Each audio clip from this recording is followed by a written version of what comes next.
एक जुमला है, आया राम गया राम। ये जुमला हमारे भारतीय राजनीतिक में 1967 में स्थापित किया गया।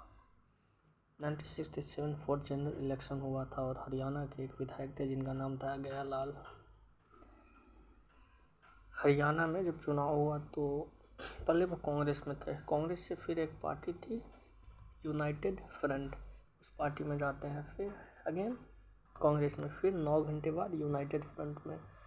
तो एक कांग्रेस के ही नेता थे, उनका नाम था राव वीरेंद्र सिंह। उन्होंने बोला था, मतलब उसके बाद चंडीगढ़ में घोषणा में, मतलब एक घोषणा हो रहा था वहीं पे, अपने अभिभाषण में उन्होंने बोला था कि अब राम गया था अब आया राम है। तो उसी के बाद से ये जुमला मतलब बहुत लोकप्रिय हुआ, आया राम गया राम।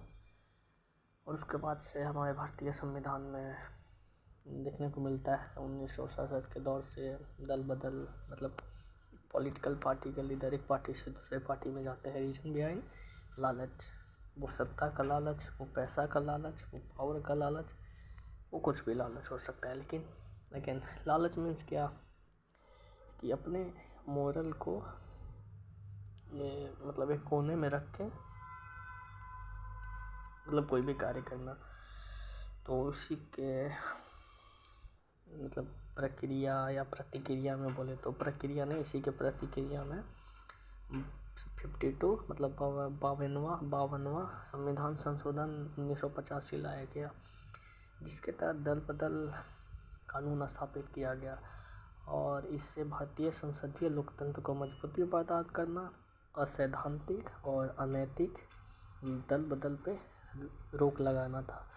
और जब 52 अमेंडमेंट एक्ट 1985 लाया गया या स्थापित किया गया, तो राजीव गांधी ने इस पे अपना मत दिया था, अपना ओपिनियन दिया था। बोले तो कोटेशन भी उन्होंने इस पे पेश किया था कि अगर भारतीय राजनीति या भारतीय लोकतंत्र की परिपक्वता को देखना है तो वो 52 कॉन्स्टिट्यूशनल अमेंडमेंट एक्ट है, जो मतलब सारे मतलब सदन मतलब लोकसभा राज्यसभा के सारे जो नेता होता है उसको एक मत करता है।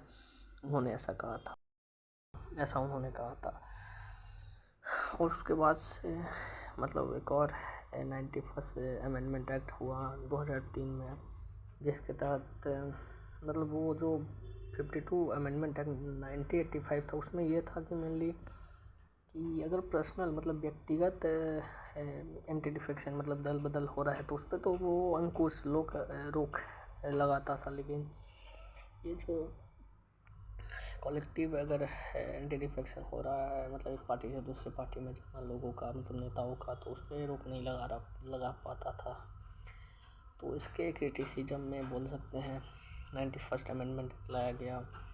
एक चुनाव सुधार समिति स्थापित किया गया था, जो दिनेश गोस्वामी समिति है शायद, वो जो दिनेश गोस्वामी समिति है उन्होंने भी सिफारिश किया था ये दल बदल को, एंटी डिफेक्शन को लेके कि इसमें कुछ रेक्टिफिकेशन किया जाए।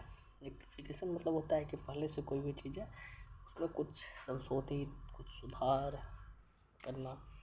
तो उसके बाद से किया गया कि अगर 1/3 सदस्य एक मतलब दल से दूसरे दल में जाते हैं तो उसको disqualified according to anti defection law नहीं माना जाएगा, व्यक्तिगत माना जाता है, सुरक्षा से डिसक्वालीफाइड माना जाता है। अपनी राजनीतिक पार्टी का बात को ना मान के विपरीत कार्य करना को माना जाता है।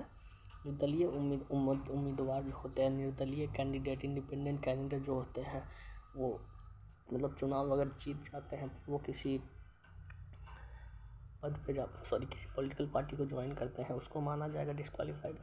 एक होता है नाम निर्देशित सदस्य, जो 6 महीने बाद किसी दूसरे पॉलिटिकल पार्टी मतलब जिस सदन में है उस सदन से किसी पार्टी में वो ज्वाइन करता है 6 महीने बाद, तो उसको डिसक्वालीफाइड माना जाएगा। किसी पॉलिटिकल पार्टी का स्प्लिट होने पे 1/3 सदस्य एक पार्टी से दूसरे पार्टी में जाता है, मतलब स्प्लिट हो गया ना, टूट गया, मतलब उस पार्टी का डिसइंटीग्रेशन हो गया। जैसे 1967 में हुआ था कांग्रेस का, जिसको इंदिरा वर्सेस सिंडिकेट बोलते हैं, मतलब शास्त्री जी का ताशकंद ताशकंद समझौता हुआ। ताशकंद समझौता करने गए हैं वो वेस्ट सेंट्रल एशिया में, तो वहाँ पे कुछ ऐसा वैसा हो गया जिस कारण उनका डेथ हो गया। मतलब that is very controversial still. तो यही मेनली है एंटी डिफेक्शन लॉ। राजनीतिक सांसदों और विधायकों को एक पार्टी से दूसरे पार्टी में रोक लगाता है। अनैतिक असैद्धांतिक दल बदल पे रोक लगाना, मेनली यही ध्यान केंद्रित मतलब फोकस किया गया है ये चीज़ लाने का अपने भारतीय संविधान में या भारतीय राजनीति में।